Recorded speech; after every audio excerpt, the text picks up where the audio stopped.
உலகெங்கும் இருந்து சிலப்பதிகாரத்தை செவியேற்கக்கூடிய தமிழன்பர்கள் யாவருக்கும், உடன்பிறப்புகள் யாவருக்கும் என்னுடைய அன்பான வணக்கம்.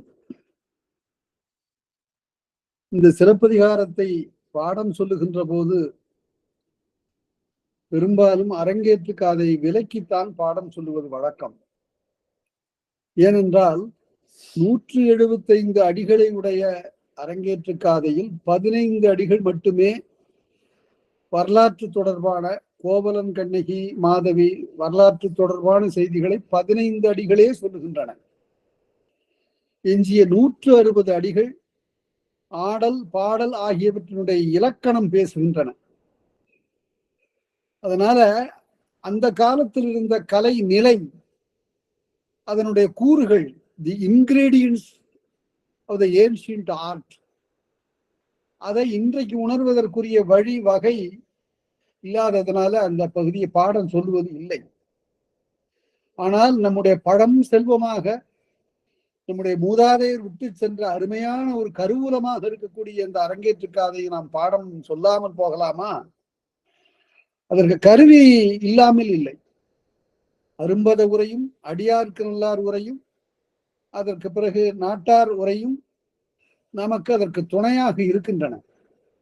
அவற்றை கொண்டும் இன்னும் பிற பிற நூல்களை கொண்டும் நாம் நிறைய அறிய வேண்டிய செய்திகள் இருக்கின்றன. அதனால அந்தந்த நூல்கள் எல்லாம் நாம் பார்க்கலாம். இன்றைக்கு நான் பார்த்தேன், இதுவரையில நானெல்லாம் கூட சொல்லிக் கொண்டிருந்தேன், காவிரிப்பட்டினம் என்ற ஒரு பெருநகரம் பூம்புகார் என்பது 5000-6000 ஆண்டுகளுக்கு முன்பு கடலிலே இருந்தது, கடலின் அடியிலே இருந்ததனை இப்போது அகழ்வாய்வு செய்து காட்டுகிறார்கள். ஓரளவு உய்த்துணர்வாக சொல்லுகிறார்கள். இன்னும் முறையாக இறங்கி ஆராய்ச்சி செய்தால் நிறைய செய்திகள் கிடைக்கக்கூடும் என்று எல்லோரும் சொல்லிக் கொண்டிருந்தோம். அப்போது அதை எள்ளி நகையாடியவர்கள் கூட இருக்கிறார்கள். 5000 ஆண்டுகளுக்கு முன்பு தமிழன் இருந்தானா, அவன் கட்டிய பெருநகரம் கடலுக்கு கீழே போய்விட்டதான் என்றெல்லாம் சொன்னார்கள்.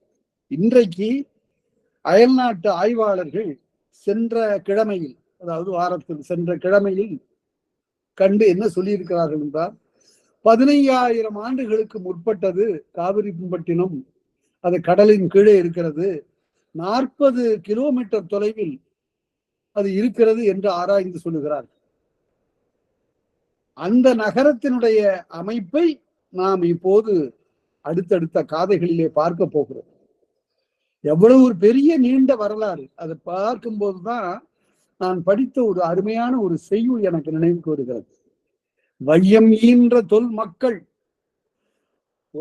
உலகம் ஈன்ற பழமையான குடியை சார்ந்த மக்கள், கையினால் உரை செய்த காலம் இருந்திட, சைகையினாலே பேசிக் கொண்டிருந்த காலத்தை மாற்றியது.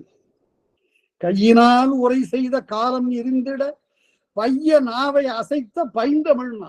அடாடா, நாவை அசைத்த உடனே பிறந்த மொழி. யாரும் பேசாமல் இருந்த காலத்தில், கைகளினால் உரை செய்த காலத்தில், சைகையினால் பேசிக் கொண்டிருந்த காலத்தில் வாயை அசைக்க பிறந்த தமிழ் என்று சொன்னது சரிதான். 15000 ஆண்டுகளுக்கு முன்பு எந்த மொழி இருந்தது?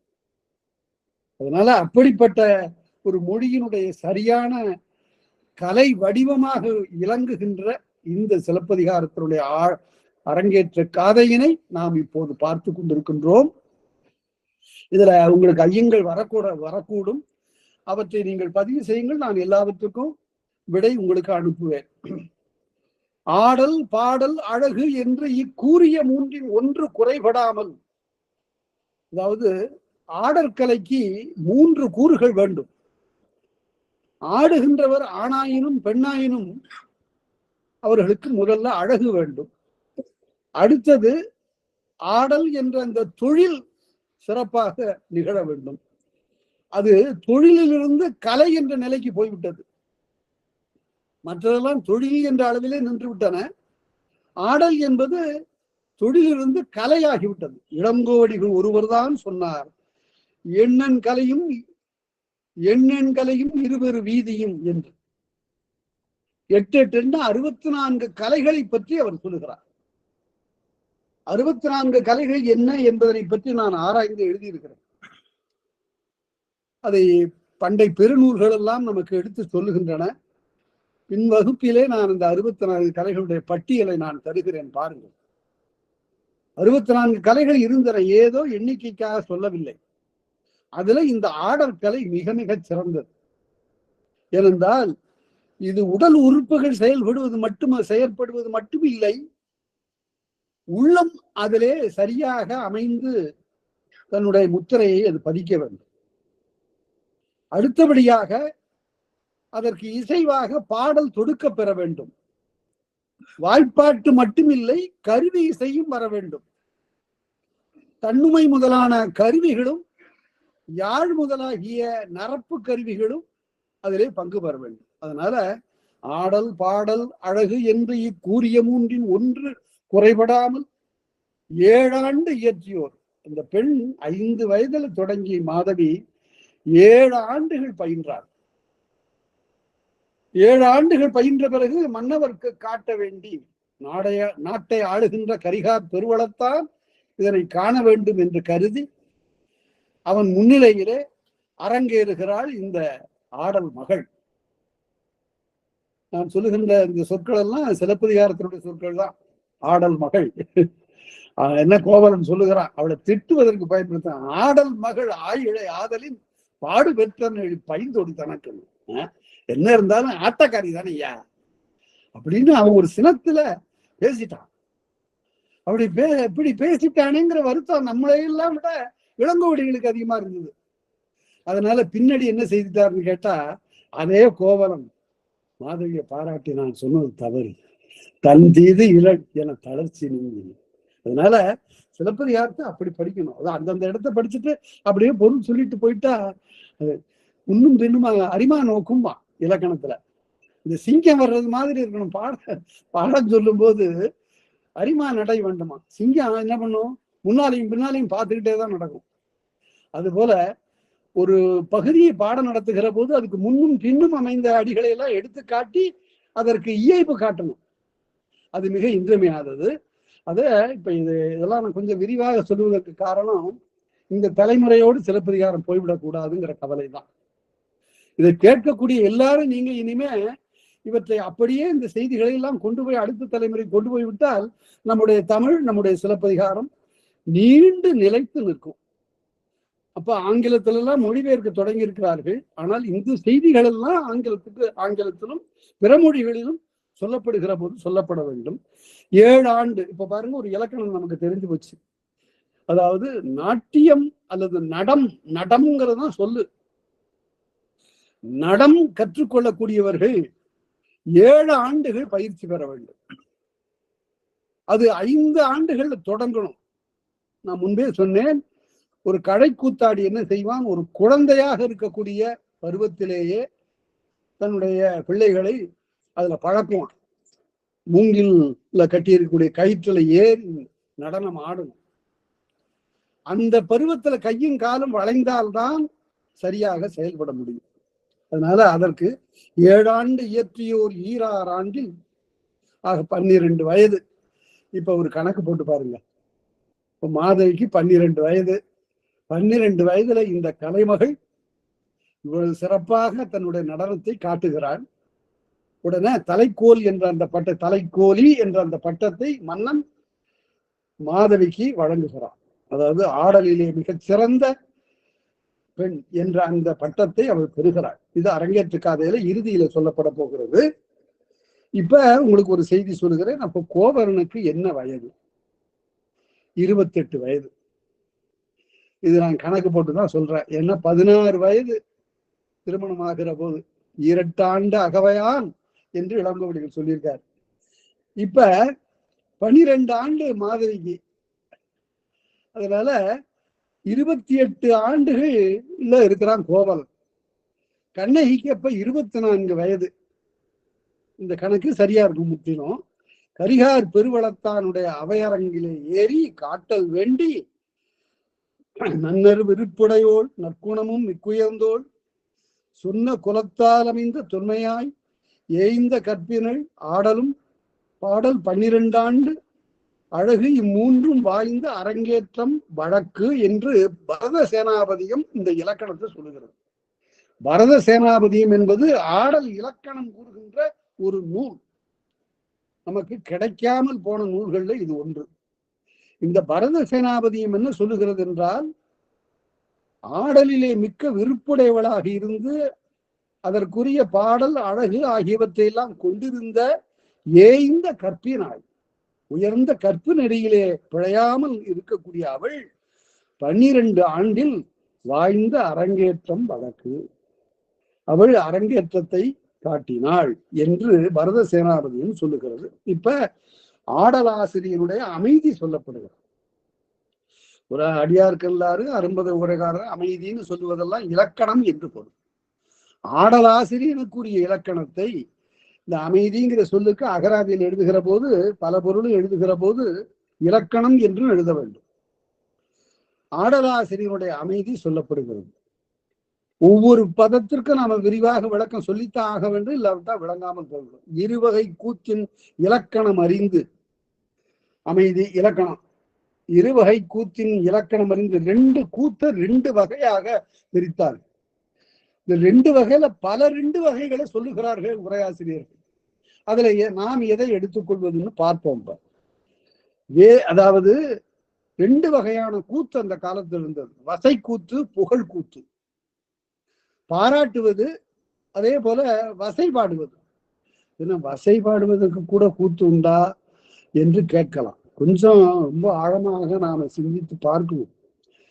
புகழ்வது போல பழித்தல், பழித்தது போல புகழ்தல் என்று நம்மிடம் செய்திகள் எல்லாம் இருக்கின்றன. பஞ்ச புகழ்ச்சி என்று இருக்கிறது. அதனால அந்த வசை என்றால் இந்த காலத்துல பேசுவது போலவோ அல்லது இடைக்காலத்திலே பிறரை தூற்றியது போலவோ அந்த மாதிரியான வசை இல்லை. நிந்தா ஸ்துதி என்று சமஸ்கிருதத்தில் சொல்வார். அது எப்படி என்றால் பழித்ததை போல புகழ்வது. இறைவனை பற்றி சொல்லுகிற போது, ஏன் பள்ளி கொண்டீரையா என்று அந்த அரங்கனை பார்த்து பாடுகிறார். ஏயா நீ தூங்குற, நீ தூங்குனா இந்த உலகம் என்ன ஆவறது, நீ இப்படி கொஞ்சம் கூட பொறுப்பு இல்லாம தூங்குறிய அப்படின்னு இறைவனை பார்த்து சொல்லுவது அவன் மீது உள்ள வருத்தத்தினாலா? இல்ல, அது ஒரு புகழ் நெறி. இப்படியெல்லாம் புகழ்வது உண்டு. நாட்டியத்துல இந்த மாதிரியான பாடல்களுக்கு நல்ல இடம் உண்டு. ஏன் பள்ளி கொண்டீரையாங்கிற அந்த பாட்டு இருக்குது, அந்த இசைப்பாட்டு ரொம்ப புகழ் பெற்றது. அதே போல தில்லை நடராஜனை பார்த்து பாடுகிறார். ஏய்யா நீ காலை இப்படி தூக்கிட்டு இருக்கிய, வலிக்காத அவனுக்கு அப்படின்னு பாடுறார். அதெல்லாம் எதற்காக என்றால் அணுகுமுறை. இதெல்லாம் புகழ்ச்சியில இதெல்லாம் ஒரு வகை. இப்படி வசைக்கூத்து, புகழ்கூத்து, வசையாக பாடுவது, புகழாக பாடுவது என்று 2 வகை. அதே போல வேத்தியல், பொதுவியல், இதுதான் சொல்லப்படுகிறது. இங்க நாம கொள்ள வேண்டியது இதுதான். வேத்தியல், பொதுவியல். அது என்ன வேத்தியல்? வேந்து என்றால் அரசன். வேத்தியல் என்றால் அரசனுடைய அவைக்களத்தில் ஆடுகின்ற ஆடல். பொதுவியல் என்பது மக்கள் முன்னிலையில், மக்கள் மன்றத்தில் எல்லார் முன்னிலையிலும் ஆடுகின்ற ஆடல். 2 வகை கூத்துங்கிறது ஏன் இதை கொள்ள வேண்டும் என்றால், தொல்காப்பியத்துல மெய்ப்பாட்டியல்ல முதல் நூற்பாவில அங்கே சொல்லுகிற போது, மெய்ப்பாடு என்பதனை பற்றி சொல்லுகிற போது, அரசர்களும் குறுநில மன்னர்களும் பிறரும் கூடியிருக்கக்கூடிய அவைக்கண்ணே ஆடப்பெற்ற அல்லது நிகழ்த்த பெற்ற கலைகள் என்று சொல்லுகிறார்கள். அதனால வேத்தியல் என்று ஒன்று, பொதுவியல் என்று ஒன்று. இந்த 2க்கு இன்னும் விளக்கம் பின்னால நிறைய சொல்ல போகிறார். அடுத்தது வரி கூத்து, வரி சாந்தி கூத்து என்று 2 வகை. வரி கூத்து, வரி என்றாலே இசைப்பாட்டுன்னு பொருள். பின்னால காணல் வரி என்று ஒரு பகுதி வரப்போகிறது. அது கடற்காணலிலே, கடற்கரையிலே பாடிய இசைப்பாட்டு என்று பொருள். காணல் வரிங்கிறதுக்கு பொருள் இப்படி சொல்லணும், கடற்கரையில் பாடிய இசைப்பாட்டு.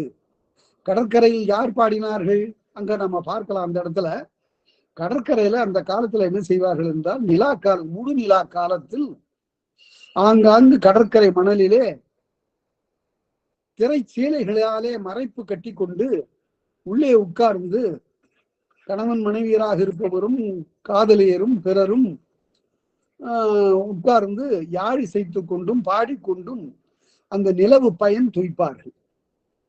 அந்த காலத்தில் பாடுகின்ற அந்த பாடல் காணல் வரி என்று சொல்லப்படும்.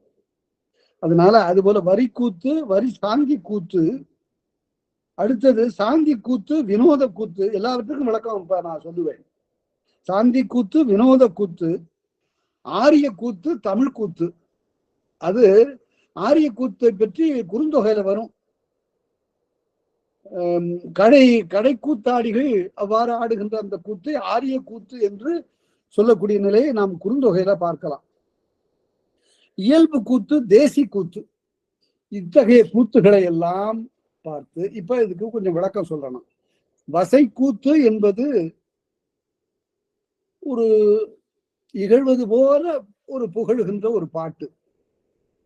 புகழ்கூத்து என்பது இறைவனுடைய இயல்பை உள்ளவாறு பாராட்டுவது. நல்ல அதுக்கு இலக்கணம் எடுத்துக்காட்ட வேண்டும் என்றால் சங்க இலக்கியம் படிப்பவர்கள், சிலப்பதிகாரம் பயில்கின்றவர்கள், திருக்குறளை கற்கின்றவர்கள் ஆகிய எல்லாரும் திருமுறைகளையும் 4000ஐயும் பயிர வேண்டும். நமக்கு அடுத்தபடியாக கிடைத்த மாபெரும் செல்வம் இந்த திருமுறைகளும் 4000 திவ்ய பிரபந்தமும். அதனால பிரபந்தம் அப்படின்னா என்ன பொருள் என்றால் வடமொழியில பிரபந்தம்னு சொல்லுவோம். நாம என்ன சொல்லுகிறோம் என்றால் பந்தம் என்றால் கட்டுதல் என்று பொருள். பிரபந்தம் என்றால் நன்றாக கட்டப்பெற்றது என்று பொருள். சாதம் என்பது இயல்பாக வடிக்கப்பெற்றதனை சமஸ்கிருதத்தில் சாதம் என்று சொல்லுவார்.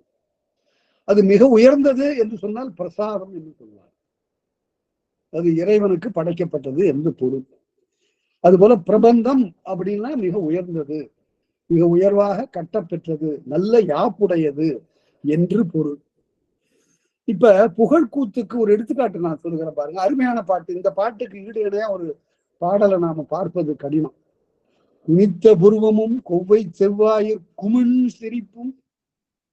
அத குமிழ்னு எல்லாம் சொல்லக்கூடாது. குனித்த புருவமும் கொவ்வை செவ்வாயிர் குமிழ் சிரிப்பும், பனித்த தடையும் பவளம்போல் மேனியில் பால் வெந்நீரும், இனித்த முடைய எடுத்த பொற்பாதமும் காணப்பெற்றால் மனித்த பிறவியும் வேண்டுவதே இந்த மாநிலத்தே.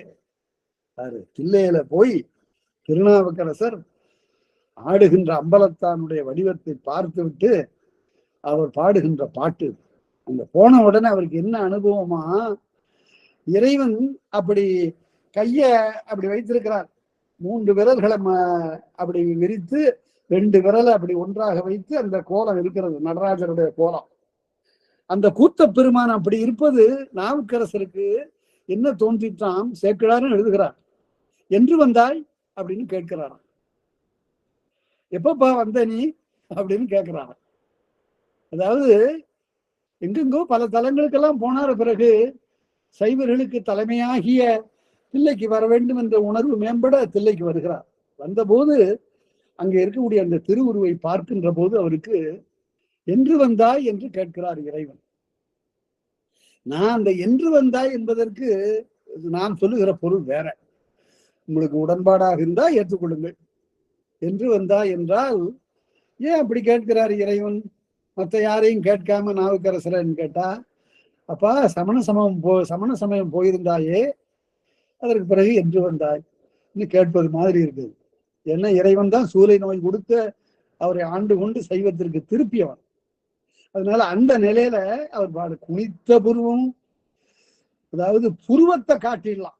எல்லாரும் இதுதான் புருவம்னு படம் பிடிச்சு காட்டிடலாம். ஆனால் அந்த புருவம் வில் போல வளைகிறது ஆடல்ல.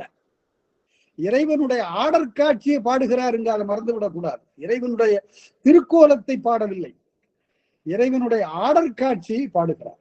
அதனால்தான் முதல்ல எடுத்த உடனே குனித்த புருவம், வளைந்த புருவம்.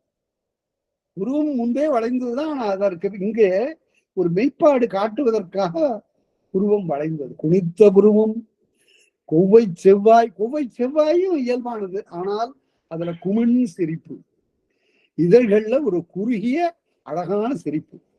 அதை ஒருத்தர் எழுதும் போது எழுதினார், எனக்கு ரொம்ப அந்த உரை பிடிச்சிருந்தது. குமிழ் சிரிப்பு என்றால் பற்கள் தோன்றாமல் சிரிப்பதுன்னு எழுதினார். அந்த இதழ் கோட்டுவதுன்னு எழுதுவாரு சாண்டில்ய, நாவலாசிரியர் சாண்டில்யம். கொஞ்சம் இலக்கியம் படித்தவர், நல்ல இலக்கியம் படித்தவர். அவரு இதழ் கோட்டுவதுன்னு வளைப்பதுன்னு பொருள். அவ்வாறு குனித்த புருவமும் கொவ்வை செவ்வாயிர் குமின் சிரிப்பும் பனித்த சடையும். அது என்னங்க பனித்த சடை? எங்காவது யாராவது ஒரே எழுதிருக்காங்க, எல்லாரும் என்ன எழுதிருக்காங்கன்னா அது குளிர்ந்த சடைன்னு எழுதியிருக்கிறாங்க. அது குளிர்ந்த சடை இல்லை, தண்ணீர் சொட்டி கொண்டிருக்கிறது. ஏன் தண்ணீர் சொட்டுகிறது? இறைவனுடைய நீண்ட சடை முடியிலிருந்து நீர் ஊற்றுகிறது என்றால் என்ன பொருள் என்றால், அது கங்கை ஆறு. கங்கை ஆறு அப்படியே மேலே இருந்து கீழே இறங்கினா தாங்காது என்பதனால அவன் புராணம் எழுதினான். சன்னு செவி வழி தந்த கங்கையும் அப்படின்னு எழுதினான். சன்னு என்ற முனிவன் தவன் கிடந்தான், இந்த நில உலகத்திற்கு கங்கை வர வேண்டும் என்று. உடனே சடாமுடியிலிருந்து அந்த கங்கை விற்றென்று பாய்ந்த போது அது சன்னு முனிவன் அதனை வாங்கி தன்னுடைய செவி வழியாக நில உலகத்திற்கு தந்தான் என்பது ஒரு புராண கதை. அத நம்ம புலவன் எப்படி பாடுகிறான்னா, அங்கிருந்து போய் பார்த்தா, நானும் போய் பார்த்தேன், இந்த கங்கையாறு தோன்றுகிற இடத்துல போய் பார்த்தேன். அப்படி தோன்றுகிற இடத்துல பார்த்தா இந்திய நதிகளிலேயே வேகம் மிகுந்தது கங்கை தான். ஏன்னா அது சம தளத்துல ஓடல, அது மேலேருந்து இமயமலையிலிருந்து இறங்கி வருகிற போது மிக வேகமாக வருகிறது. அதை தடுத்து நிறுத்தி நிறைய அணைகோலி இந்தியா முழுமைக்கும் கொண்டு போகலாம், அவ்வளவு நீர். அதுல பெரிய பேரளவு நீர் கடல்ல போய் கலக்கிறது. அதை பார்த்தான் நம்முடைய புலவன் ஒருவன். வங்கத்தில் ஓடி வரும் நீரின் மிகையால் மையத்து நாடுகளில் பயிர் வளர்ப்போம்னா. ராஜஸ்தான் பாலைவனமா கிடக்குத, மத்திய பிரதேசம் வீணா கிடக்குத, தரிசா கிடக்குத, எல்லாத்துக்கும் இந்த கங்கை ஆற்றை திருப்பி விடக்கூடாதான்னு கேட்டா பாரதி. அதனால எவ்வளவு ஒரு அருமையான இடம் பாருங்க, எப்படி உணர்ந்திருக்கிறான். 39 வயதுல செத்து போயிட்டானே, எவ்வளவு அரிய பாடல் அது, எவ்வளவு பெரிய வரலாறு, எவ்வளவு பெரிய திட்டம், எவ்வளவு பெரிய பொருளாதார மேம்பாடு. மையத்து நாடுகளில் பயிர் வளர்ப்போம்னா. அதனால குனித்த புருவமும் கொவ்வை செவ்வாயிர் குமின் செரிப்பும் பனித்த சடையும் பவளம் போல் மேனியில் பால் வெந்நீரும். அது மேனி பவளமாக இருக்கிறது, அதுல வெண்மையாக பூசப்பட்டிருக்கிறது திருநீர். பவளம் போல் மேனியில் பால் வெந்நீரும் இனித்தமுடைய எடுத்த பொற்பாதம். காணும் போது இனிமையாக இருக்கிறது உள்ளத்துக்கு. இந்த காலை தூக்கி நின்றாடுவது, இந்த காலை தூக்கி நின்றாடுவதிலையும் கூட ஒரு செய்தி என்னவென்றால், பாண்டியன் சொல்லிவிட்டான், எந்த காலை தூக்கி ஆடுறாரு இறைவன் என்று கேட்டாங்க எல்லாரும். நினைச்சு பாருங்க, எந்த காலை தூக்கி ஆடி இருப்பான் என்றால் இடக்காலை தூக்கி ஆடுவான். இடக்கால் யாருடையது? அம்மையனுடைய. அதனால ஆடல் என்பது அந்த பெண்ணுக்குரியது என்ற வகையில அம்மை ஆடுகிறார். இத பாண்டிய வேந்தன் என்ன சொல்லிவிட்டான், சிவனுக்கு மிக அன்பனாகிய பாண்டியன், அரிமர்த்தன பாண்டியன், இறைவன் வலக்காலை தூக்கி ஆடுகிறான்னு சொல்லிட்டான். உடனே எல்லாரும் என்ன, ஏன் பாண்டியன் இப்படி சொல்லுகிறான்னு கோயில்ல போய் பார்த்தா உண்மையிலேயே வலக்காலை தூக்கிட்டு ஆடுறாரு மதுரையில. அதத்தான் வள்ளல் பெருமான் பாடினாரு, பாண்டியன் மனங்களிக்க கால் மாறி ஆடிய கற்பகமே. அது ஒரு திருவிளையாடல். அவன் சொன்னதற்காக காலை மாற்றி ஆடியவனே. அதாவது நடனக்கலை அப்படியெல்லாம் நிகழ்கிறது என்பதனை இப்படி உருவகமாக பேசுகிறார். இனித்தமுடை எடுத்த பொற்பாதமும் காணப்பெற்றால் அடுத்த வரிதான் மிக மிக சிறந்த வரி. மனித பிறவி வேண்டியதே இல்லை. திரும்ப திரும்ப எதற்காக பிறப்பது, என்ன செய்ய போறோம் இந்த உலகத்துல? அந்த ஒரு நிலையாமையை உணர்ந்த நாவுக்கரசர் மற்றவர்களை விட நிலையாமையை நன்றாக உணர்ந்ததற்கு காரணம் சமண சமயத்துல நீண்ட காலம் இருந்ததுதான். வந்து பார்த்தார், பிறவியில பிறப்புல ஒன்றுமே இல்லை, அதை பயனுள்ளதாக ஏதாவது செய்ய வேண்டும் என்பதுதான் குறிக்கோளாக இருக்க வேண்டும். அதற்காக அவர் நாவுக்கரசர் அப்படி ஏதாவது இந்த உருவத்தை காண முடியும் என்றால், இந்த திருக்கோலத்தை காண முடியும் என்றால் எனக்கு மனித பிறவி கூட வேண்டியதுதான்.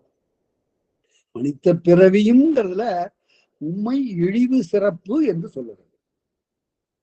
பிறவி இழிந்தது, அதுல எனக்கு இந்த மாதிரியான ஒரு காட்சி கிடைக்கும் என்றால் அது நல்லதுதான். அதனால இழிவு சிறப்பாக அப்படின்னு சொல்லுகிறார். அதனால புகழ்கூத்துங்கிறது அதுதான். அடுத்தது வரி கூத்துங்கிறது இசைப்பாட்டு. அதுல இசையே பெருகிய பேரிடம் பெறும்.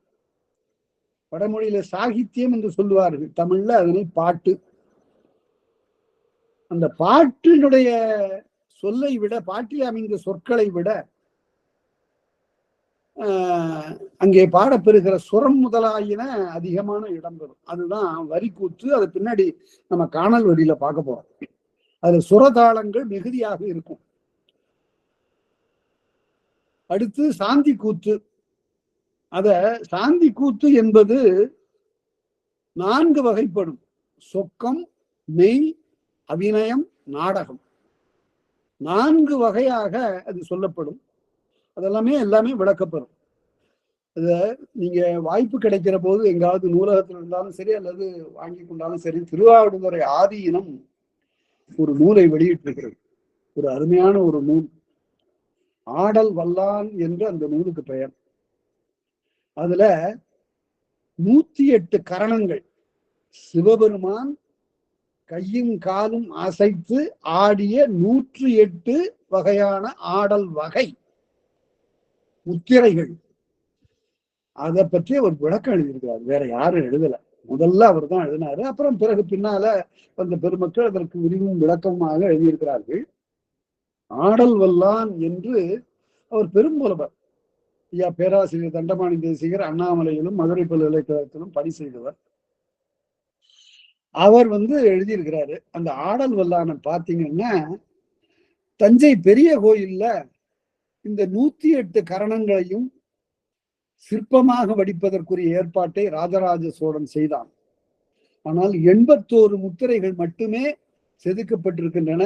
எஞ்சியவை வெறும் கல்லாக இருக்கின்றன, செய்யப்படவில்லை. யாது காரணத்தாலோ அது நின்று விட்டது.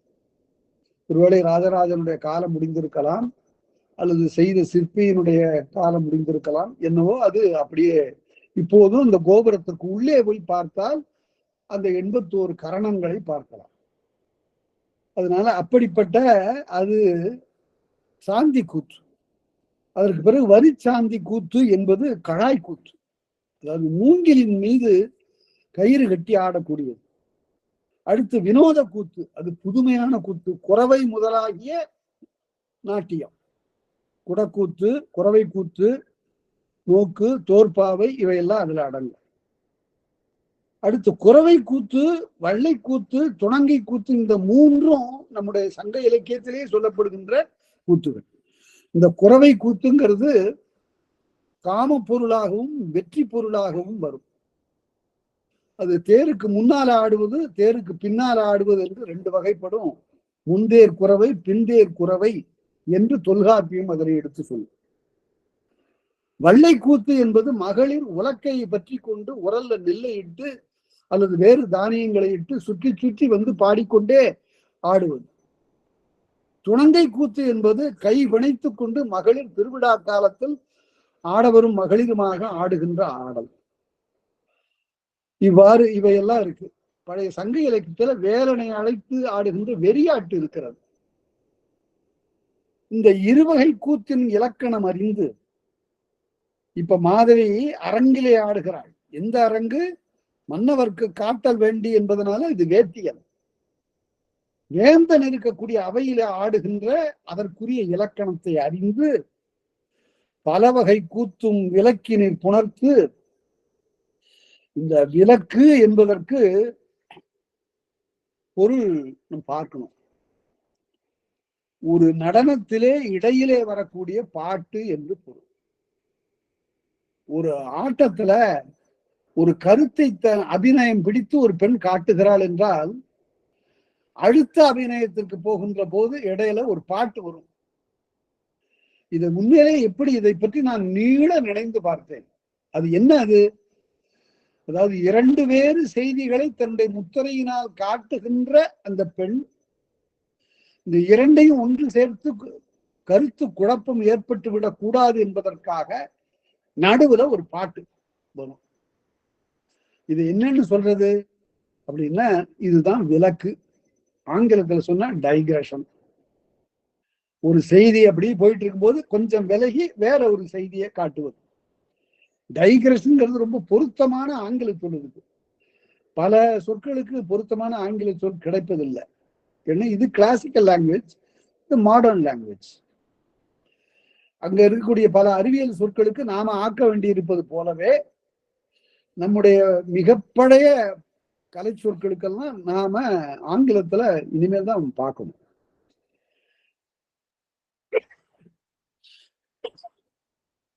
ஆடலின் முதன்மை பொருளை விட்டு விலகி வேறு பாட்டை பாடுவதுதான் விலக்கு. அது 14 வகைப்படும். இன்னும் ஒரு அடியும் அந்தாண்ட தாண்டி அப்படி போக முடியாது. அவ்வளவு செய்திகளினுடைய செறிவு 14 வகையாகும் இந்த விலக்கு என்பது. ஒரு நடனம் ஆடிக்கொண்டிருக்கக்கூடிய பெண் நடுநடுவே வேறு வேறு பாடல்களை வைத்து பாடுவது எதற்காக என்றால் தான் சொல்ல வந்த கருத்து தெளிவாக இருக்க வேண்டும். ஒரு முத்திரைக்கும் இன்னொரு முத்திரைக்கும் இடையில இந்த பாட்டு வரும். அதுல 14 வகைப்படும். பொருள் என்றால் முதல் வகை பொருள். பொருள் விளக்கு, பாடுபொருள்னு பொருள். அதுக்கு தீம் ஆங்கிலத்துல சொன்னா தீம்னு சொல்லணும். அடுத்தது யோனி என்று சொல்லப்படும். அது கரு, நியூக்ளியஸ். அதுல என்ன சொல்லப்படும்? இந்த கதை தலைவன் வாழ்ந்தவனா அல்லது கற்பனையானவனா என்ற செய்தி அங்க முதன்மை பெறும். அடுத்தது விருத்தி, விளக்கமாக சொல்லுவது. ஆங்கிலத்தை சொல்லுவதானா எலாபரேஷன். அடுத்தது சந்தி. சந்தி என்றால் அந்த நாட்டியத்தினுடைய உட்பிரிவு. முகம், பிரதிமுகம், கருப்பம், விளைவு, துய்த்தல். ஆடுறது, அதற்கு கடைபிடிக்கக்கூடிய பல வகையான அபிநயம், எதிரே இருக்கிறவர்கள் எப்படி துய்க்கிறார்கள் என்பது, இதெல்லாம் ரொம்ப இன்றியமையானது. சந்தி, அதுக்கு ஆங்கிலத்தில் சொன்னா கன்கரன்ஸ், ஒருங்கிணைத்தல் என்று பொருள். அடுத்தது சுவை. சுவை என்பது மெய்ப்பாடு. ஆங்கிலத்தில் சொன்னா மேனிஃபெஸ்டேஷன் ஆஃப் எமோஷன்ஸ், உணர்ச்சிகளை வெளிக்காட்டுவது. அடுத்தது சாதி என்பது உட்பிரிவு, இன்னர் டிவிஷன்ஸ். இந்த சாதின உடனே இப்ப இருக்கக்கூடிய காஸ்ட்னு வந்துடக்கூடாது. சங்க இலக்கியத்துல சாதிங்கிற சொல் வருது, ஆனா இந்த பொருள்ல வரல. பறவை சாதி, மலர் சாதின்னு எல்லாம் சொல்லுவானே தவிர விலங்கின் சாதி பறவை சாதின்னு சொல்லுவான். மனிதர்ல கொண்டு வந்து அதை பொறுத்தல. அதுல இருந்து அவரோட உயர்ந்த நோக்கு தெரியும். குறிப்பு. அடுத்தது குறிப்பு. குறிப்பு என்றால் இன்டென்ஷன், உட்கருத்து என்று பொருள். நாட்டம் இரண்டும் அறிவுறுத்தற்கு கூட்டி உரைப்பது குறிப்புரையாகும் தொல்காப்பியர். கண்ணு ரெண்டு இருக்குத, நடனத்துக்கெல்லாம் இதுதான் ரொம்ப இன்றியமையாத. கால் ரொம்ப இன்றியமையாதது. ஆனா இந்த கால் இயங்காமல் உட்கார்ந்து கொண்டே இவற்றையெல்லாம் காட்டி விடலாம் என்று நம்முடைய ஆடல் மகளிர் காட்டியிருக்காங்க. கை கூட அடுத்ததுதான், ஆனா கண் இருக்குத. அதனாலதான் திருவள்ளுவர் சொன்னாரு, நுணுக்கம் என்பது கண்களால் புலப்படுவது போல வேறொன்றால் இல்லை என்று சொன்னார். அதனால அந்த அடிப்படையில பார்த்தா அது மிக இன்றியமையானது. நுண்ணியம் என்பார் அளக்குங்கோல் காணுங்கால் கண் அல்லது இல்லை பெற. நுண்ணியம் என்று சொன்னால் அதை அளப்பதற்குரிய கருவி ஸ்கேல் கண்ணுதான். மிக நுணுக்கமாக ஒரு கருத்தை சொல்லிவிடுவது. வாயால் சொல்லப்படுகின்ற மொழியின் சொல் இருக்குத, அது அவ்வளவு வலிமை உடையதில்லை. கண்ணினால் பார்க்கக்கூடிய, குறிப்பாக பார்க்கக்கூடிய பார்வை இருக்குத, அதற்கு ஈடு இணையாக ஒரு மொழி, நுணுக்கமான மொழி இல்லை. அதைத்தான் அவர் சொல்றார். சத்துவம் அடுத்தது. சத்துவம் என்பது வெளிப்பாடு, எக்ஸ்பிரஷன் என்று சொல்ல வேண்டும். மயிர் சிலிர்த்தல், வியர்த்தல், இவையெல்லாம். அபிநயம் என்பது முத்திரை, ஜெஸ்டர். ஆங்கிலத்தில் சொன்ன ஜெஸ்டர். அது கைகளாலே காட்டப்பெறுவது, விரல்களாலே காட்டப்பெறுவது. சொல் என்பது 3 வகைப்படும். ஒன்று உட்சொல் என்று சொன்னான், தனக்குத்தானே சொல்லிக் கொள்வது. ஆங்கிலத்தில் சொன்னா சாலிலோக்கி, தனிமொழி என்று சொல்லுவார். அடுத்தது புறச்சொல், அது கான்வர்சேஷன், இன்னொருவரோட உரையா டயலாக் அல்லது கான்வர்சேஷன்.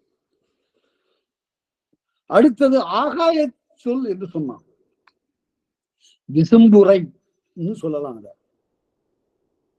அது வடமொழியில அசரீரி என்று சொல்லப்படும். இதெல்லாம் ஒரு நாட்டியத்துல வரும். அந்த பெண் அப்படியே ஆடிக்கிட்டே இருக்கும்போது அந்த மேல அப்படி கொஞ்சம் நிமிர்ந்து பார்த்து இந்த கையை உயர்த்துவா, அங்க யாரோ சொல்றாங்க, மேலே இருந்து சொல்றாங்க அப்படின்னு காட்டுறா. இறைவன் பேசுகிறான். அதுதான் அசரீரி. அதாவது ஏன் அதுக்கு அசரீரின்னு, சரீரம்னா உடம்பு, அசரீரினா உடம்பு இல்லாம வர்ற, உடம்பு புலப்படாமல் குரல் மட்டும் புலப்படுவது. அடுத்தது சொல் வகை, அது பகுதி சொல், முடிப்பு சொல். அது என்ன, எப்படி முடிப்பு சொல், ஒரு காட்சியை முடிக்கிற போது அதற்கு ஒரு நிறைவி முடிப்பான், இத்துடன் முடித்துக் கொள்கிறேன் சொற்பொழிவுல சொல்றது மாதிரி. அடுத்தது சேதம், இது ஆரிய கூத்து, இது தமிழ் கூத்து, இது ஆரிய பாட்டு, இது தமிழ் பாட்டு என்று பிரித்து உணர்த்துவது. இப்படி 14 வகையாக இந்த விளக்கு இடம்பெறும். விளக்குன்னா இப்பவும் சொல்ற, மறுபடியும் ஆடிக்கொண்டிருக்கக்கூடிய ஆடலில் நடுநடுவே வரக்கூடிய விளக்கு உறுப்பு, டைகரஷன், வேறு பொருளை பற்றி பாடுவது. அது எதற்காக பாடுவது என்றால், இந்த அபிநயங்கள் சரியாக புரிந்து கொள்ளப்பட வேண்டும் என்பதற்காக. அதைத்தான் ரொம்ப அருமையாக நம்முடைய இலக்கண நூல் உரை மேற்கோளாக காட்டுகிறார்கள். விளக்குறுப்பு என்பது விரிக்கும் காலை, பொருளும் யோனியும் விருத்தியும் சந்தியும் சுவையும் சாதியும் குறிப்பும் சத்துவமும் அபிநயம் சொல்லே சொல்வகை வண்ணமும் வரியும் சேதமும் உளப்பட தொகை இசை எண்ணின் ஈரேழு உறுப்பே. 14 உறுப்புகள் என்று அந்த காலத்து ஆடல் நூல் சொல்லுகிறது. இந்த நூல் முழுமையும் நமக்கு கிடைக்கவில்லை என்பது. அடுத்தது, இதையெல்லாம் இவ்வளவும் தெரிந்து வைத்திருக்கக்கூடிய ஒரு பெண்ணாக 12 வயதில இதெல்லாம் ஆடுகிறார். அப்ப 11 ஆடலும், 11 வகையான ஆடல் இப்போது மாதவியால் ஆடப்பெறுகிறது. 11 வகை. என்ன 11 வகை? பாட்டு அருமையாக அது எடுத்துக்காட்ட பெறுகிறது. பழைய காலத்து நூல்கள்ல இருந்து பல நூல்கள் நமக்கு காணாமல் போய்விட்டன. வேணா பெரும் பேதனையால் நாம் பற்பல செல்வங்களை எல்லாம் இழந்து விட்டோம். கவிஞர் சுரதா சொல்வது போல, கத்துக்கடல் நீராலும் கனலாலும் கரையானாலும் கண்கலந்த தூக்கத்தாலும் எத்தனையோ நூல்களை நாம் இழந்து விட்டோம். இல்லை எனில் ஒரு நூலா 2 நூலா 10,000 கோடி நூற்களந்தோ பைந்தமிழில் இருந்திருக்கும். வித்திடீர் என்று உரைத்தான் வேந்தன், விழித்தெழுந்தே செழுந்தமிழை புலவரலாம் வளர்க்கலானார் என்று பாண்டியனுடைய அவையில எல்லாம் போச்சியா. நம்முடைய பழைய மதுரையில இருந்த நூல்கள் எல்லாம் போய்விட்டன. புலவர்களே, நீங்கள் சித்திரை திங்களில் இங்கு வந்து கூடுங்கள், அவரவருக்கு தெரிந்த கலைகளை எல்லாம் இங்கே வளர்க்கின்ற வகையில் நீங்கள் இயற்றுங்கள் என்று அவன் சொன்னான். இந்த குறிப்பு எங்க இருக்கு அப்படின்னு கேட்டா, கலித்தொகையில. அதாவது, நிலனாவில் திரிதரும் நீழ்மாட கூடலார் புலனாவில் பிறந்த சொல் புதிதுண்ணும் பொழுதும் பார் கலித்தொகை ஆசிரியர். புலனாவில் பிறந்த சொல் புதிது, புதிதாக படைக்கப்பட்ட கலை, அவற்றையெல்லாம் அந்த சித்திரை மாதத்துல நிலா காலத்துல எல்லாரும் மதுரையில கூடி அதை வளர்த்தார்கள் என்பது சங்கம் இருந்தது என்பதற்கு நல்ல அடையாளம். சங்கமே இல்லைன்னு எழுதுறாங்கல்ல, அதெல்லாம் கற்பனை. இதை விட நல்ல சான்று எப்படி இருக்க முடியும்? நிறைய சான்றுகள் இருக்குன்னா அது இது ஒன்று. கடையம், அபிராணி, ஐராணி, இந்த கூத்து வகை 11. இந்த 11க்கு நான் விளக்கம் சொல்றேன். கடையம், ஐராணி, மரக்கால், விந்தை, கந்தன், குடை, துடி, மால், அல்லியம், மல், கும்பம், பேடு, திருப்பாவை, பாண்டரங்கம், கொட்டி. இந்த 11 ஆடல்களுக்கும் இப்ப நான் விளக்கம் சொல்றேன், நீங்க பாருங்க. இது இந்த விளக்கம் அடியாருக்கு எல்லாரும் ஓரளவு கொடுத்திருக்கிறாரு, அதையும் பார்க்கலாம். பின்னால நாட்டார் ஐயா அவற்றையெல்லாம் எழுதியிருக்கிறார். இக்காலத்து ஆசிரியர்கள்ல சிலப்பதிகாரத்தை ரொம்ப ஆழமாக பயின்று அதனை அழகாக பாடம் சொன்னவர்கள்ல நாமும் நடுக்காவிரியை சார்ந்த நாமும் வேங்கடசாமி நாட்டார் குறிக்கத்தக்கவர். தானே உருவான ஒரு தமிழறிஞர். அந்த அல்லியம் என்பது மாயவன் ஆடியது, திருமாலாடிய கூத்து. அது எப்ப ஆடினார் என்றால், கண்ணனாக இருந்த பிறவியில கம்சன் யானை அனுப்பினான், அந்த கண்ணனை பிடிச்சு துவைத்து அடித்துவான்னு. அந்த யானைக்கு முன்னால திருமாலாடிய கூத்து தான் அல்லிய கூத்து. அடுத்தது கொடுகொட்டி என்பது திரிபுரங்களை சிவபெருமான் சிரித்தே எரித்தான். எல்லாம் பிராணம்தான். சிவபெருமான் சிரித்தே எரித்த போது அது எரிய கண்டு அவனே ஆடிய ஆட்டத்துக்கு பேர் தான் கொடுகொட்டி. அடுத்தது குடை என்பது சூரபன்மாவை கடலிலே அழித்த முருகன் தான் கொண்டிருந்த குடையை இப்படி திரைச்சேலை போல சாய்த்து பிடித்து ஆடிய ஆடலுக்கு பெயர் குடை. குடம் என்பது வானாசுரனை அழித்த போது கண்ணன் ஆடிய கூத்து, கையில குடம் ஏந்தி ஆடியது. பாண்டரங்கம் என்பது சிவபெருமான் ஆடிய கூத்து. அது பாரதி வடிவத்திலே, கலைமகள் வடிவத்திலே நின்று ஆடிய ஆடல். அது பாண்டு என்றாலே வெள்ளை என்று பொருள், சோகை என்றும் பொருள். மகாபாரதத்துல வரக்கூடிய பாண்டுன்னு ஒருத்தன் வர்றான்ல, இந்த ஐவருக்கும் தந்தை, அவனுடைய உடம்பெல்லாம் வெளுத்து போயிருந்தது, சோக பிடிச்சிருந்தது. அதனாலதான் அவனுக்கு பாண்டுன்னு பேரு. இப்பவும் அந்த சொல் வழக்கில் இருக்கு. பித்தம், பாண்டு என்றெல்லாம் நோயினுடைய பெயர்கள் சொல்லப்படும். அதனால பாண்டரங்கம் என்பது விளர்த்த வடிவனாக, வெண்மை பூண்ட வடிவனாக சிவபெருமான் ஆடிய நடனம்.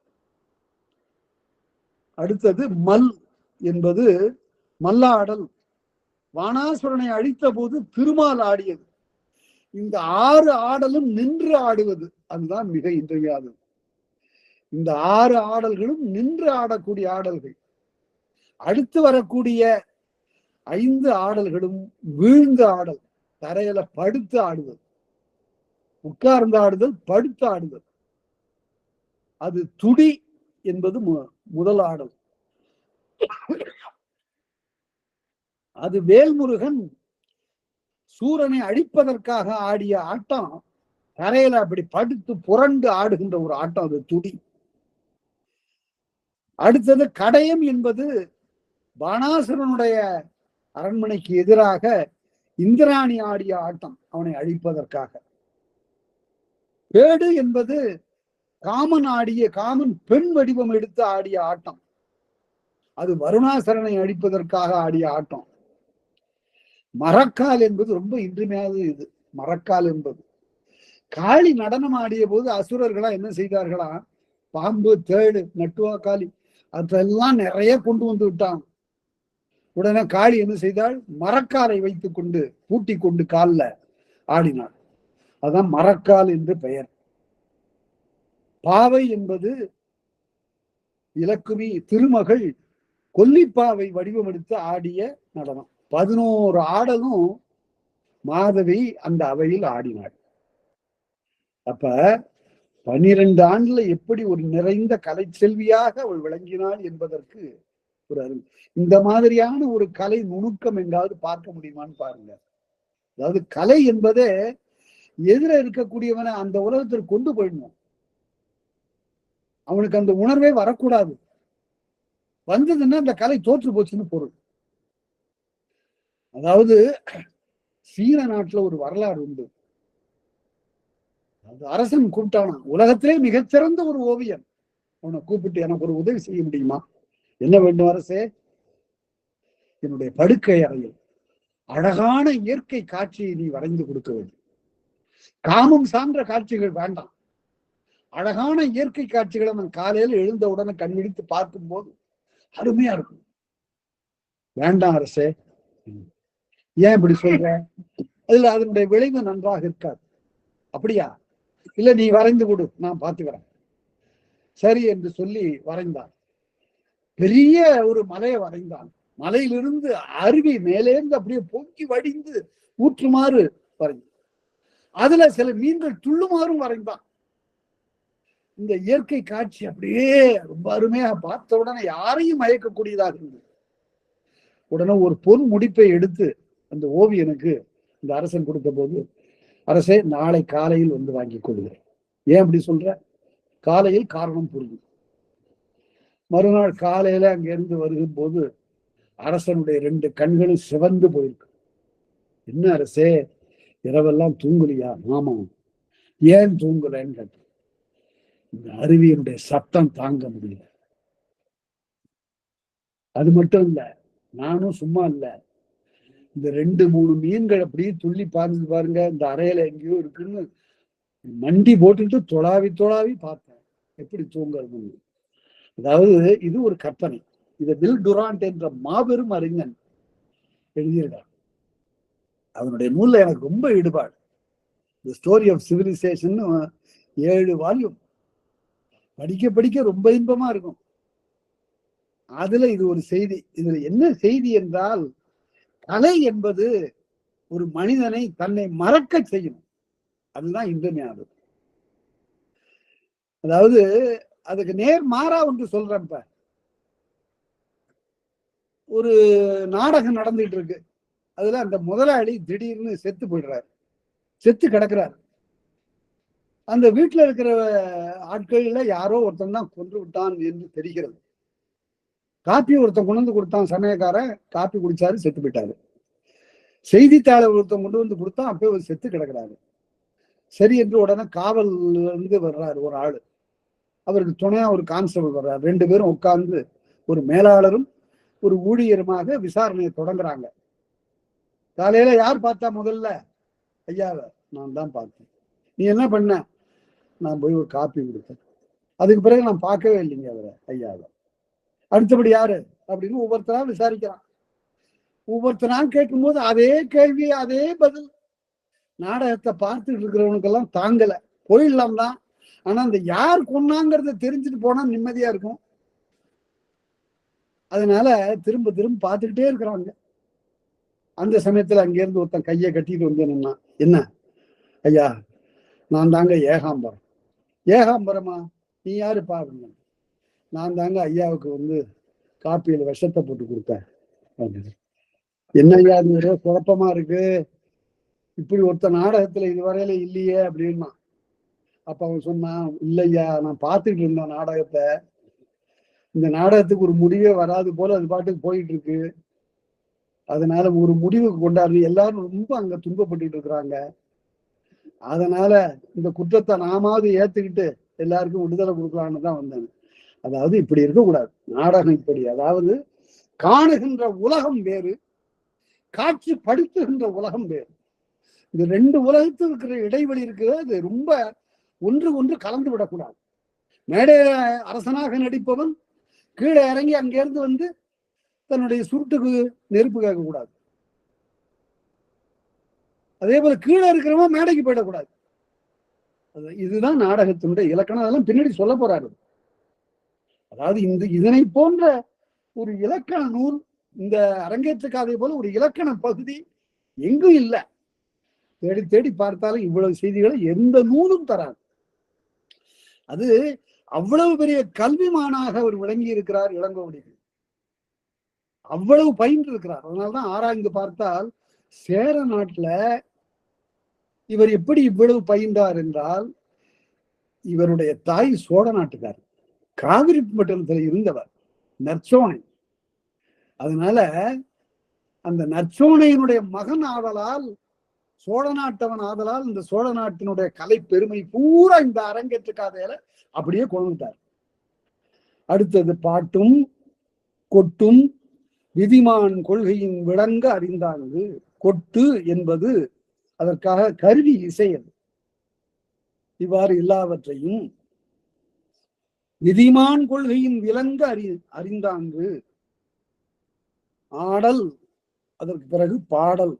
பாடலுடைய பயன், பாட்டும் பயனும் என்று சொல்லுவார் குமரகுருபரர். பாணியும் தூக்கும். பாணி என்றால் தாளம். அதாவது அதுக்கு இலக்கணம் என்னன்னு கேட்டா, இடக்கையில வலக்கையினுடைய விரல்களால் தட்டுவது, அதுதான் தாளம். மாத்திரை கருதி தட்டணும். கால் மாத்திரை, அரை மாத்திரை, முக்கால் மாத்திரை, கூடு மாத்திரை, விரல்களால் தட்டுவது, அதுக்கு பேரு பாணி. கையால் தட்டுவதுங்கிறது தான் பாணின்னு பொருள். குழந்தை 2 கைகளாலும் கொட்டும், அதுக்கு பேரு சப்பாணி. சப்பாணி பருவம் பிள்ளை தமிழ்ல ஒன்று. கொட்டும், அசையும், தூக்கும், அளவும் ஒட்ட புணர்ப்பது பாணின்னு. அதனால இந்த மத்தளம் கொட்டுறது அந்த கொட்டும், பாட்டும், நாடகத்துல நாட்டியம் ஆடுகின்ற பெண்ணினுடைய அசைவும் ஆகியெல்லாம் ஒரு வழியாக போகணும். அதுதான் பாணி அல்லது தாளம் என்று சொல்லப்படும். கூடிய நெறியின் கொளுத்தும் காலை, இவையெல்லாம் ஒன்றாக சேர்ந்து இணைந்து வரக்கூடிய அளவுல அந்த பெண் மாதவி ஆடுகின்ற காலத்து, ஆடும் போதும் பாடும் போதும் ஆட்டுவிக்கும் போதும் பாட்டுவிக்கும் போதும் என்ன செய்கிறார்? இந்தியும் பிணையலும் எழிற்கையும் தொழிற்கையும். அடாடாடா, என்ன அழகு பாருங்க. பிண்டி என்றால் ஒற்றை கை. சில சமயத்துல சில முத்திரைகளை காட்டும் போது இப்படி ஒரு கை காட்டுறது. இந்த ஒரு கை காட்டுறதுன்னு 5 விரல காட்டுறது மட்டும் இல்லை, அது மட்டுமே ஒரு முத்திரை இல்லை. இந்த இடத்துல ஒரு குறிப்பு நான் உங்களுக்கு சொல்லுகிறேன், நன்றாக நினைவில் வைத்துக் கொள்ளுங்கள். காலால் அசைய ஒரு செய்தியை உணர்த்துவது என்பது பதம். காலால் உணர்த்துவது என்பது பதம். கையினால் காட்டுவது என்பது முத்திரை. முகத்தால் காட்டுவது என்பது மெய்ப்பாடு. இந்த 3 தான் நாட்டியத்தினுடைய உயிர். பதம், முத்திரை, மெய்ப்பாடு. அதாவது ஒரு புகைப்பட நிழற்பட கருவி இந்த ஒரு நாட்டியத்தை படம் பிடிக்கிற போது ஒவ்வொரு உறுப்பாக எது செயல்படுகிறதோ அதை காட்டணும். கால் இயங்கணும். கால் எப்படியெல்லாம் இயங்கணும்? இறைவனுடைய கால் அப்படி எடுத்து தூக்கி ஆடணும். அதாவது ஐன்ஸ்டீன் என்ற ஒப்பற்ற ஒரு அறிவியல் அறிஞன், உலகத்துல மிகச்சிறந்த அறிவியல் அறிஞர்கள் 10 பேரை பட்டியல் போட்டு கொடுங்கன்னு கேட்ட போது எல்லா பட்டியல்களிலும் இருந்த ஒரே பேர் ஐன்ஸ்டீன். அந்த ஐன்ஸ்டீன் கூத்தனுடைய ஆடலை பார்த்து விட்டு அந்த உருவத்தை பார்த்துட்டு சொன்னாரு, இதுதான் பிரபஞ்சம், இதுதான் உலகம், அண்டம், பேரண்டம் எல்லாம் இதுல அடங்கிடுச்சுன்னாரு. அது என்ன அப்படி அப்படின்னா, அந்த ஐன்ஸ்டீனுடைய அந்த தியரி ஆஃப் சயின்ஸ், அதையே நீங்க இதோட சேர்த்து பார்க்கணும். நம்முடைய ஆடர் கூத்தன், அம்பலவாணன், அவன் காலை தூக்கி ஆடுகிறான்ங்கிற போது என்ன புறப்படுகிறது அதுல அப்படின்னு கேட்டா, தலையை பாருங்க. முதல்ல தலையில இருக்கிற கங்கை ஆடுகிறது. அது அமைதியா இல்லை, அது அமைதியா இருக்க முடியாது. அது ஒண்ணும் திருக்குளம் இல்லை, அது பெரு நதி, வேகமாக பாய்கிற நதி, அது ஆடுகிறது. அது மட்டுமல்ல, அந்த அவன் இடையில அவன் தலையில வைத்திருக்கிற அந்த கழுத்திலே பூண்டிருக்கின்ற பாம்பு, அதுவும் ஆட்டத்துலதான் இருக்கு. அதனுடைய அசைவு தான் தெரியுது. அதற்கு அடுத்தபடியாக அவன் இடுப்பிலே கட்டியிருக்கிற ஆடை 4 திசையிலும் அது காற்றுல அசைகிறது. அதற்கு அடுத்தபடி அவன் ஒரு கையிலே ஏந்திய அனல், அது அசைகிறது. ஒவ்வொரு கால் அசைகிறது, இன்னொரு கையும் அசைகிறது. அப்ப என்ன பொருள் என்றால், தலையிலிருந்து கால் வரையில் everything is set in motion. Every part of the body and its accessories are in action. அப்ப அதைத்தான் ஐன்ஸ்டீன் சொன்னார். இயக்கம், இடையறாத இயக்கம், அதுதான் உலகம். எல்லாம் இயங்கிட்டே இருக்கணும். ஆனால் மனிதன் மட்டும் படுத்தே இருப்பான். அதாவது இயக்கம் இல்லாத நிலையில செயல் இல்லை. அந்த இயக்கத்தை சொல்லுவதுதான் அந்த நடராஜ பெருமானுடைய வடிவம். அவர் அதான் சொன்னார், இதுதான் பிரபஞ்சம் என்று சொன்னதுல, இதுதான் உலகம், பேரண்டம், அண்டம் என்றெல்லாம் பொருள்பட அவர் சொன்னதுல மிக்க ஆழமான பொருள் இருக்கிறது. அதைத்தான் நாம அதுதான் அவர் சொன்னார். உலகலாம் உணர்ந்து ஓதற்கரியவன் நிலமுலாவிய நீர்மலி வேணியன் அழகிற் சோதியன் அம்பலத்து ஆடுவான் மலர் சிலம்படி வாழ்த்தி வணங்குவான் அப்படின்னு சேக்கிழார் முதல் பாடல் பாடியிருக்காருல்ல பெரிய புராணத்துல. அந்த பாட்டினுடைய சிறப்பு என்ன என்று கேட்டா கிருபானந்த வாரியார் அவர்கள் மிக அழகாக சொல்லுவார்கள். அந்த பாட்டுக்கு என்ன சிறப்பு என்று கேட்டா, இந்த பெரிய புராணம் 63 வரலாற்றை சொல்லுகிறது. 63 நாயன்மார்களுடைய வரலாற்றை சேக்கிழார் பாடுகிறார். 63 பேரோடு அவர் நிறுத்தல. அதற்கு பிறகு 9 திருக்கூட்டமாக இருக்கக்கூடிய அடியார்களை பத்தி அது சொல்றார். ஒவ்வொன்றும் குரூப். 9 திருக்கூட்டமாக இருக்கக்கூடிய அடியார்கள் வரலாற்று தனியா சொல்றார். இது 63, அது ஒரு 9 ஆக 72 ஆச்சு. மொத்தமா பார்த்தா, தனியா பார்த்தா 63, 9. இப்ப அவர் என்ன சொன்னாரு வாரியார் அவர்கள், அவரோட எனக்கு பெருமதிப்பு உண்டு. அவருடைய கல்வி அப்படி, நான் அவரோடு பழகி இருக்கிறேன், அதனால சொல்றேன். அப்படி படித்தவர் அவர்.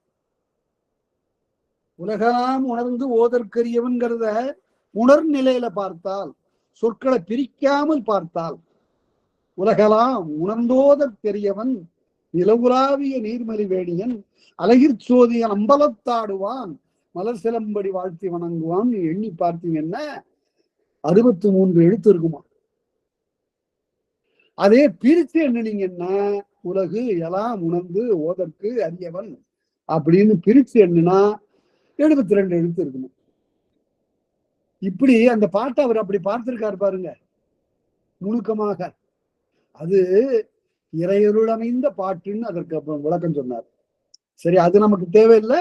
அம்பலத்தை ஆடுகின்ற இறைவன், பிள்ளை அம்பலத்துல ஆடுகின்ற இறைவன். பிண்டி என்பது ஒற்றை கை. ஒரு கையை காட்டுகிற போதே அந்த போக்குவரத்தில் இருக்கிற காவலன் காட்டுறது மாதிரி நிறுத்து அப்படின்னு காட்டலாம். அதே கையை கொஞ்சம் அசைச்சு போ அப்படின்னு காட்டலாம். அப்புறம் இந்த பக்கமா போ அப்படின்னு காட்டலாம். இந்த ஒரு கையை எத்தனையோ முத்திரைகள் இதுல காட்டலாம். எல்லா முத்திரையிலும் மேம்பட்ட ஒரு முத்திரை இருக்கு அதுல. அதுக்கு பேர் சின் முத்திரை. அது என்னவென்றால், கட்ட விரலையும் ஆள்காட்டி விரலையும் ஒன்றா சேர்த்துட்டு பாக்கி 3ஐயும் தனியா நிறுத்தணும். இது என்ன பெரிய பொருள் இதுல?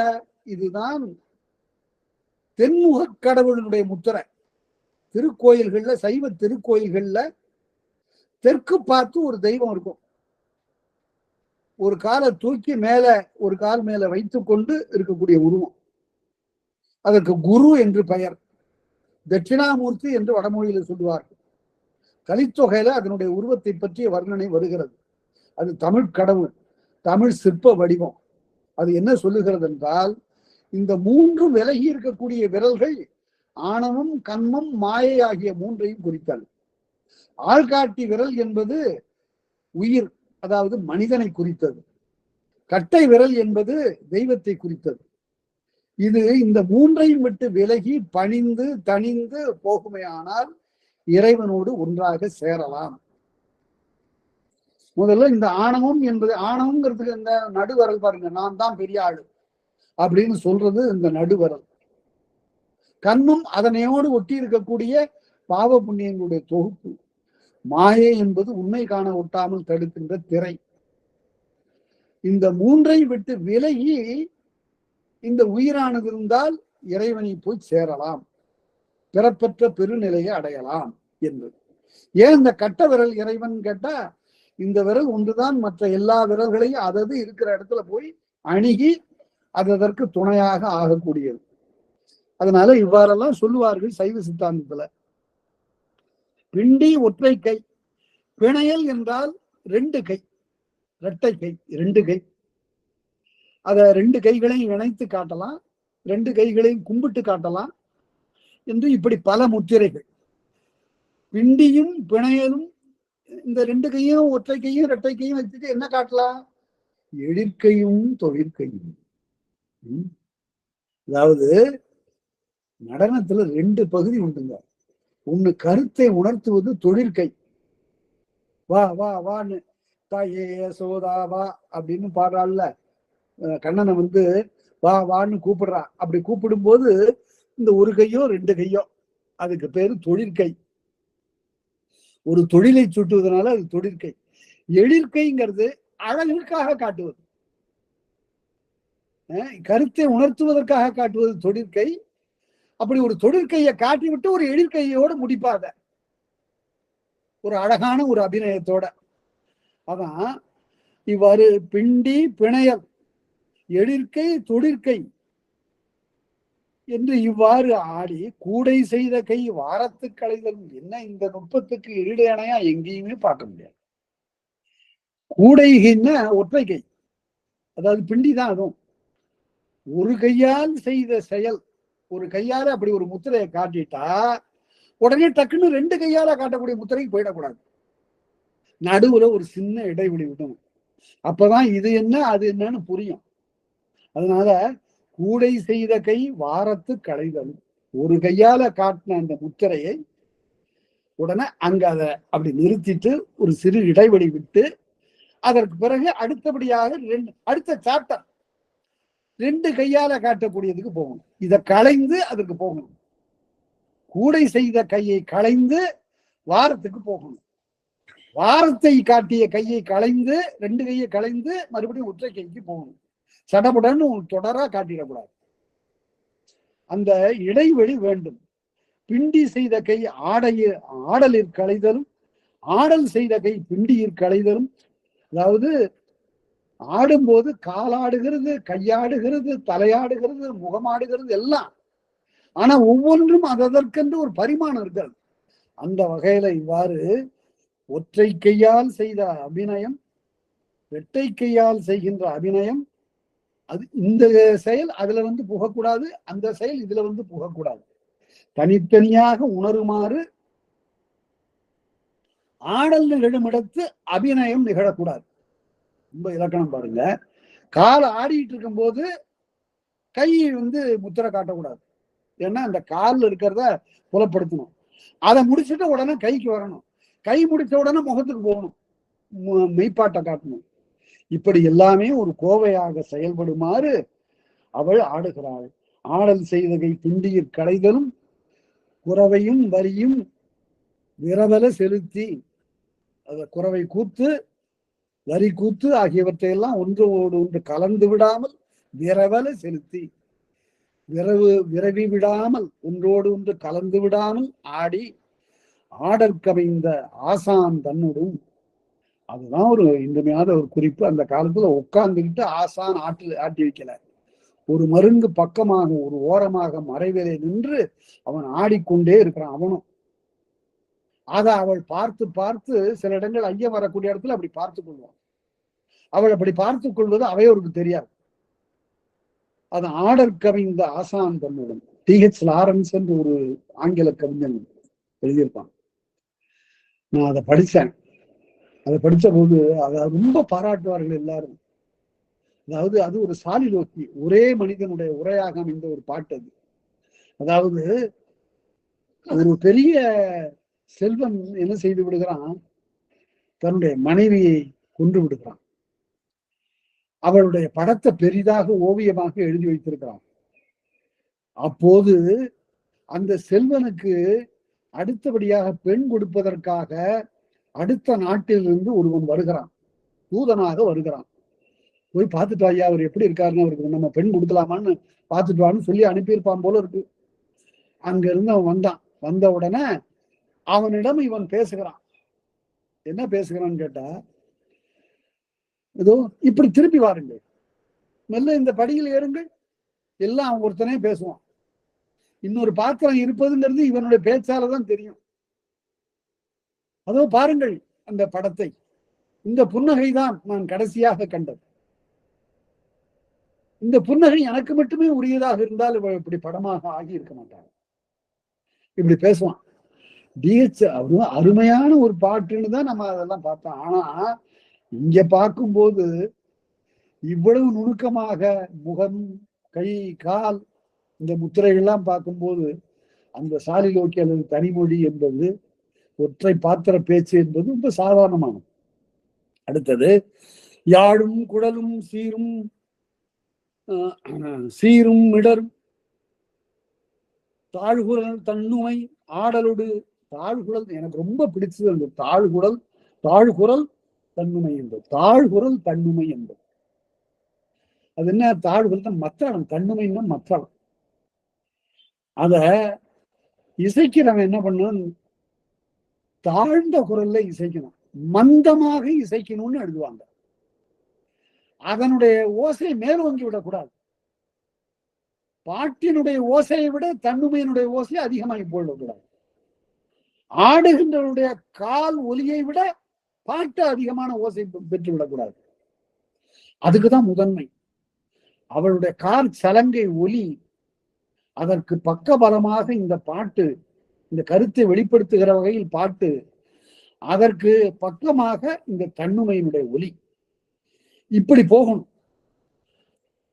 அடுத்தது, இசைந்த பாடல் இசையுடன் படுத்து. அதனால இது ஒரு ட்ரூப்னு சொல்லுவான், இசைக்குழு. இந்த இசைக்குழு எப்படி எல்லாம் சில இடங்கள்ல தனி ஆவர்த்தனம்னு சொல்லுவான் சமஸ்கிருதத்துல. அப்படின்னா தனி இசைப்புன்னு பொருள். ஆடிக்கொண்டிருக்கக்கூடிய பெண் தொடர்ந்து ஆடிக்கிட்டே இருக்க முடியாது. அவர் என்ன செய்வார், சில இடங்கள்ல அப்படியே நிறுத்துவார். அந்த சமயத்துல அதுவரையில இசைத்த இசைப்பை தொகுத்து இந்த தன்னுமைக்கார அவன் தனி வாசிப்பான். அது மட்டும் நடக்கும். பாட்டு பாடுகிறவன் அவன் கொஞ்சம் அந்த இசை கோவைகளை, சுரங்களை அவன் பாடுவான். அப்புறம் அதற்கு பிறகு சேர்ந்து நடக்கும். இவையெல்லாம் சேர்ந்து ஒரு கோவையாக நிகழும். இவ்வாறு யாழ் குழல் ஆகிய இந்த ரெண்டும் பேரிடம் பெறுகின்றன. யாழ் என்பது 21 நரம்புகளை உடையதாக இருந்தால் அதற்கு பேர் பேரியாழ். 19 நரம்புகளை உடையதாக இருந்தால் அதற்கு பேர் மகரயாழ். 14 நரம்புகளை உடையதாக இருந்தால் அதற்கு சகோடையாழ். 7 நரம்புகளை உடையதாக இருந்தால் செங்கோட்டியாழ். அந்த காலத்தில் 4 வகையான யாழ் கருவிகள் இருந்தன. குழல் என்பது புல்லாங்குழல். அது புல்லாங்குழல் என்பதற்கு பொருள்னா மூங்கிலை புல் வகையாக எண்ணினார்கள். அது மூங்கிலில் இருந்து தென்னை கூட புல் வகைதான், பனையும் புல் வகைதான், மூங்கிலும் புல் வகைதான். அந்த புல்லிலிருந்து பெறப்பட்ட, புல் வகையிலிருந்து பெறப்பட்ட குழல் 20 விரற்கடை நீளம் இருக்கணும். சுற்றளவு 4.5 விரற்கடை இருக்கணும். அது மூங்கிலால் அமைந்திருக்கும். அதனுடைய அனசுன்னு ஒண்ணு இருக்கு. அனசுன்னா அந்த புல்லாங்குழலுடைய கீழ்ப்பகுதி. அது ஒரு தாமரை பூ போல செய்து அதுல செருகியிருப்பான். அது உலோகத்தினால செய்யப்பட்டிருக்கும், வெண்கலத்தினால செய்யப்பட்டிருக்கும். அதனால அப்படிப்பட்ட யாழ் குழல் ஆகியவற்றால் இந்த இசை செய்து மிடரு கழுத்திலிருந்து அங்கிருந்து வருகிறது இந்த பாடலாசிரியனுடைய குரல்.